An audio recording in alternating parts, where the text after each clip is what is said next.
You are looking at a live view of SpaceX's Falcon 9 rocket as we prepare to launch the KF-01 mission from Space Launch Complex 40 at Cape Canaveral Space Force Station in Florida at 2:30 a.m. Eastern Time.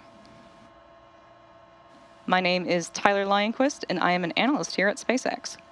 Welcome to our live launch coverage, delivering 24 Kuiper satellites to orbit on behalf of our customer, Amazon.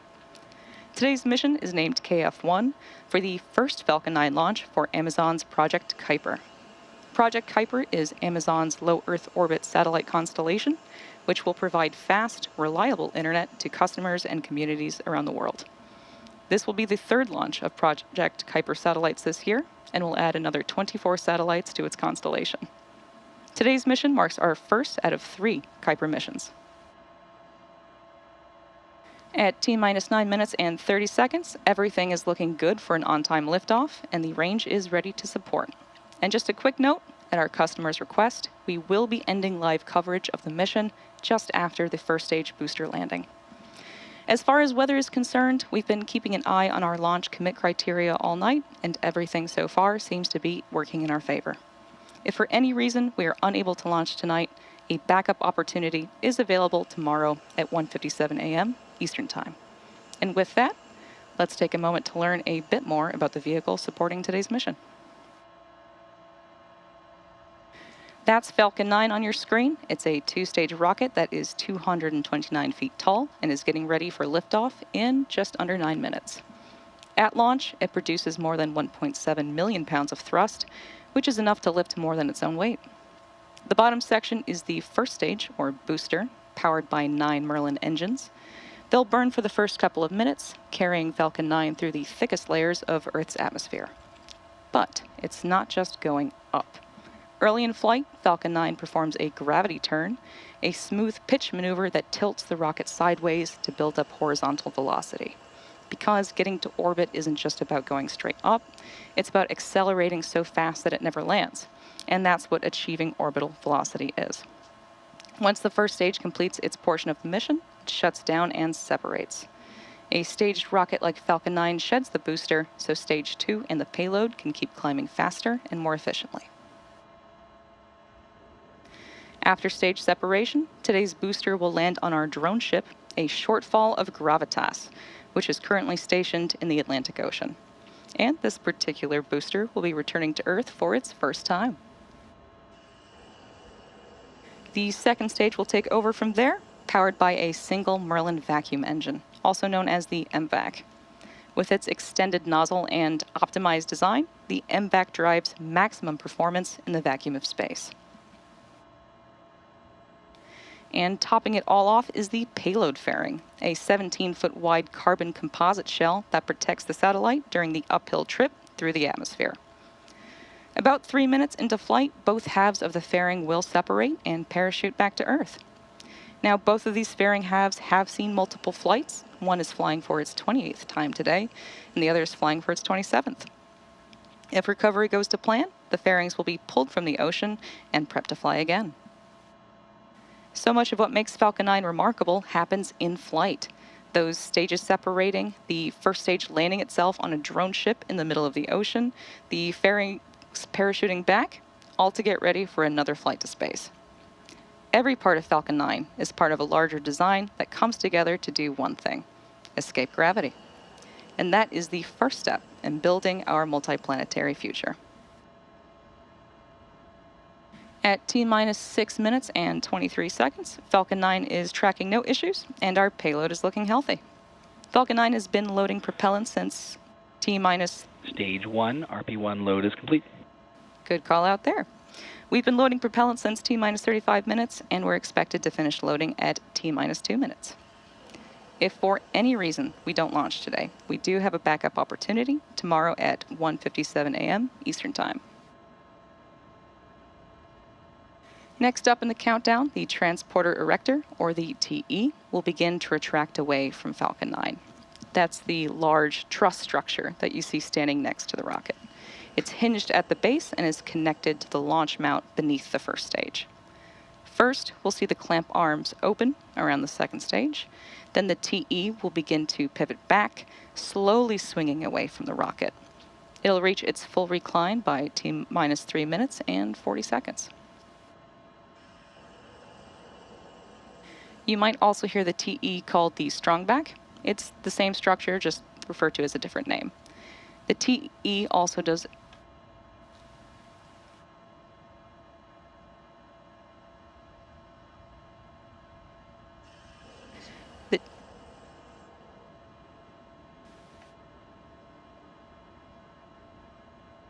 the TE also does a lot more than just lean. For strongback retract. Good. So it sounds like we're going to go for strongback retract. It's going to start to lean away from the rocket now.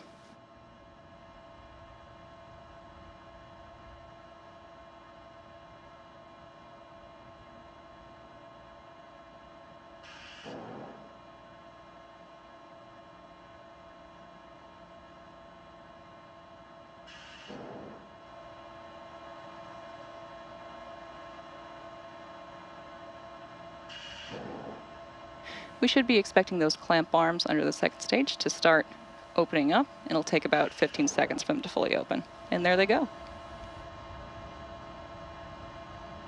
Once they're out of the way, the strongback can recline away from the vehicle and give it room for liftoff.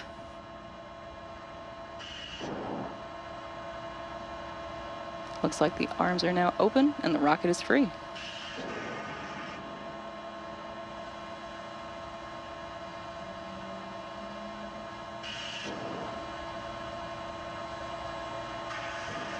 You can see it slowly starting to move away from the rocket now. Strongback retract has started. Right now, both stages are nearly fully loaded with about 1 million pounds of propellant. That includes RP1, a highly refined kerosene, and liquid oxygen, chilled to under 300 degrees below zero. Propellant is loaded late in the countdown, and that's intentional. Colder propellants are denser, and denser propellants mean more performance out of the same tanks. The colder it is, the more mass that you can move. Before any of that propellant flows, though, the plumbing and engines are chilled down. That prevents thermal shock and boil off when the ultra-cold liquid starts moving. You might also hear that referred to as engine chill.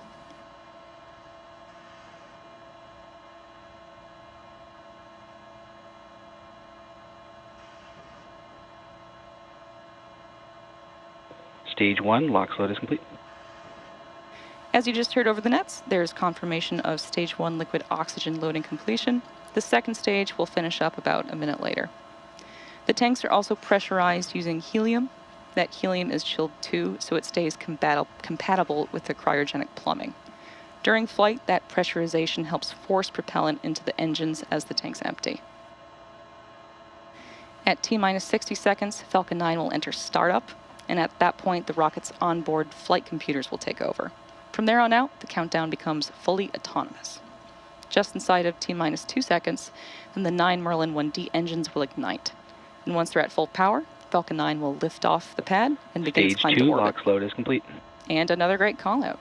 So the first and second stages are now fully loaded with over 1 million pounds of rocket-grade kerosene fuel and liquid oxygen.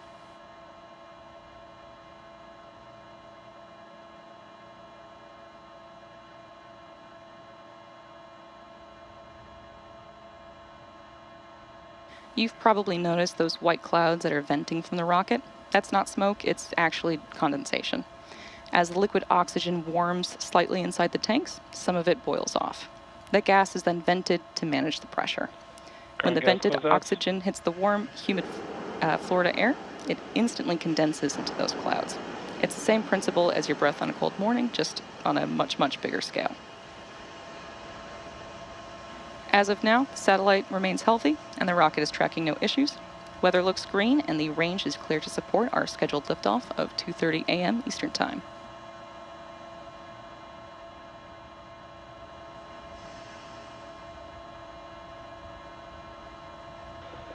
Falcon 9 is in startup. At this point, the autonomous flight computers have taken over the launch countdown, and stages 1 and 2 are pressurizing for launch. Finally, we're waiting for the final go directive from the launch director. The launch director is go for launch. We just heard that we're a final go. With that, Falcon 9 is fully fueled in startup and heading into the final seconds before launch. Let's listen in to the countdown. 30 seconds.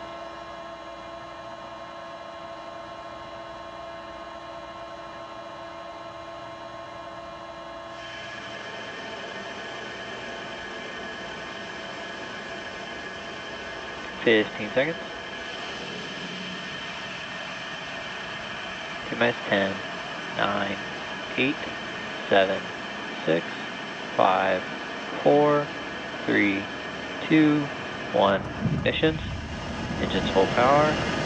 And liftoff. Go Falcon, go Kuiper.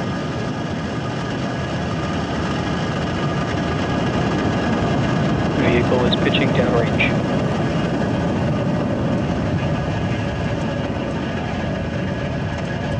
Stage 1 propulsion is nominal.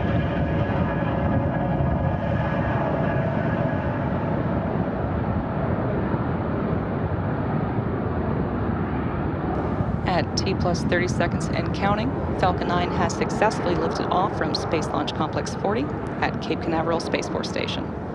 In just a few seconds, we'll throttle the engines down in preparation for max Q, the period of maximum aerodynamic pressure. To help go from vertical to horizontal, the first stage performed a pitch kick just after liftoff, about 10 seconds into flight, which is a maneuver known as a gravity turn. The engines gimbal a small amount, and that slowly turns the first stage from going straight up Falcon 9 is supersonic. to going horizontal with the help of gravity. And eventually, we'll be roughly horizontal to Earth as we achieve orbit. Max Q. And there's the call out for max Q. Continuing on the timeline, everything's looking good. The rocket typically needs to go 17,500 miles per hour horizontally in order to avoid being pulled back down to Earth and get into orbit. You can track our progress to orbit by watching the left corner of your display. That's going to show us the first stage velocity and altitude. Now we have several events coming up in quick succession, and we should hear all of these called out by Mission Control, starting with main engine cutoff, or MECO, then stage separation, SES-1, and fairing separation. MECO is where we shut down all 9 M1D engines on the first stage. Then stage separation is when the first and second stages of Falcon separate from one another. And second engine start 1, or SES-1, is when we'll light the MVEC engine on the second stage for the first time. Then less than a minute later, the fairing will then jettison from the second stage, as it's no longer needed to protect the payload once we're in space. So let's keep an eye out for these events happening back to back, all coming up in about 10 seconds from now.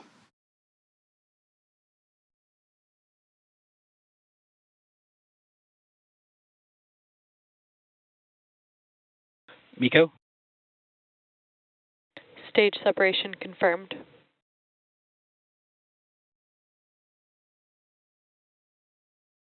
Stage 2 startup.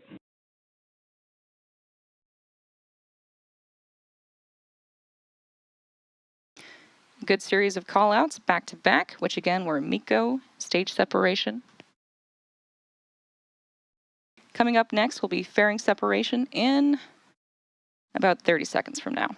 As mentioned earlier, we will be attempting to retrieve these fairing halves once they fall back to Earth. They'll be taken back to shore by our ocean recovery vessel, Doug, once they fall back down to Earth.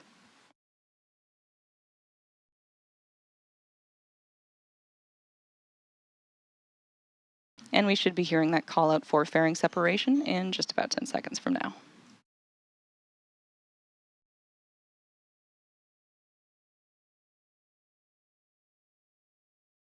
Fairing separation confirmed.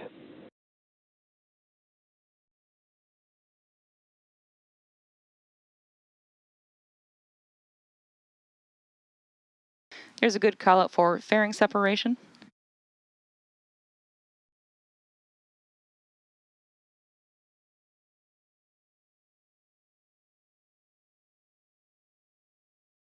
And just keep in mind that our views right now look really, really grainy because it's dark outside.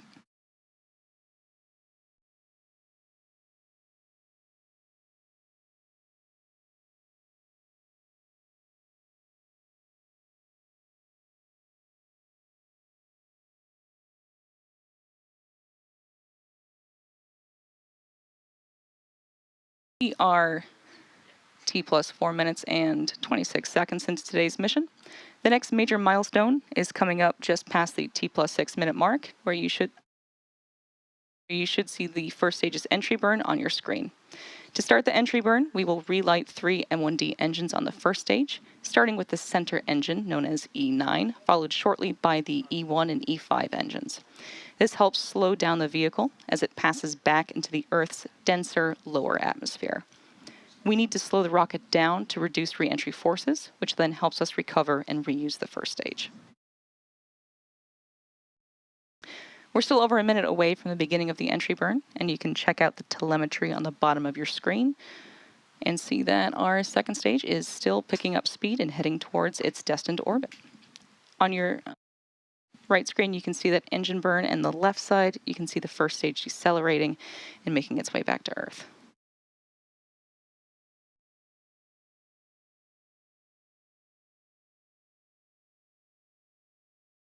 Reusability is key to lowering the cost of spaceflight and enabling more investments in critical space infrastructure.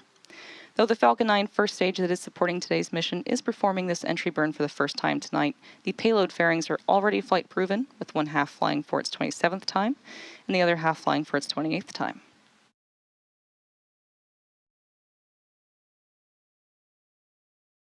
We're about 20 seconds away from the beginning of the entry burn.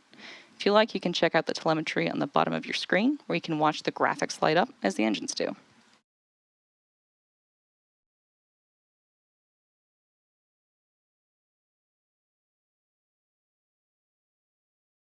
Stage 1 FTS has saved. Stage 1 entry burn startup.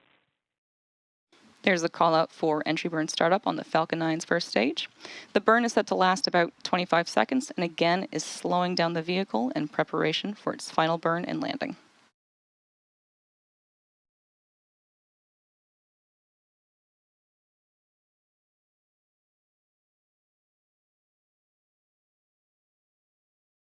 Stage 1 entry burn shutdown. And there's the call out for entry burn shutdown, the completion of the Falcon 9 first stage's entry burn. Coming up next will be the first stage's landing burn, Stage 2 FTS has saved. which is going to start a little over a minute from now. The Merlins on the Falcon first stage are optimized for sea level, and these achieve 190,000 pounds of thrust each during ascent and descent. The single MVAC engine on the second stage has a much wider nozzle and is optimized to operate in space, producing over 220,000 pounds of thrust in vacuum. Coming up next, we'll start our landing burn on the first stage, followed quickly by the MVAC engine shutdown on the second stage. Coming up next, in about 40 seconds, we'll have the start of that landing burn of the first stage. The landing burn... Stage 1 transonic. The landing burn is the final burn of the Falcon 9 booster, used to reduce the remaining speed of the vehicle for a gentle and precise landing on our drone ship, a shortfall of gravitas. And we should be hearing that call out for the first stage landing burn in just a few moments Stage 2 from is now. in terminal guidance.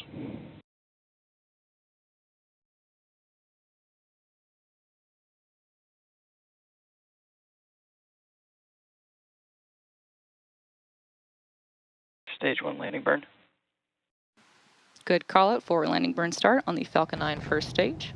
And this is the final burn that this booster will see before touching down on a shortfall of gravitas.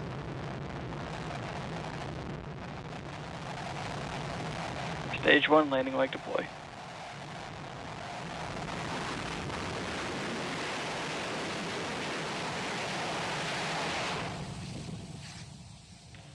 Stage 1 landing confirmed. There's the call out for a successful landing of our Falcon 9 rocket. This was the first launch and landing for this first stage. Nominal orbit insertion. Good call out too. A great way to cap off this early morning mission. As we mentioned at the top of the show, at our customer's request, we will be ending our live coverage now that the booster has landed. So let's wrap up tonight's broadcast. All of us here at SpaceX want to thank our customer, Amazon. We also want to thank the Eastern Range and Federal Aviation Administration for supporting this mission. If you're interested in more launch coverage, be sure to check out spacex.com/launches for the most up-to-date information. And remember to follow @SpaceX on X. Thank you for tuning in, and we'll see you again soon.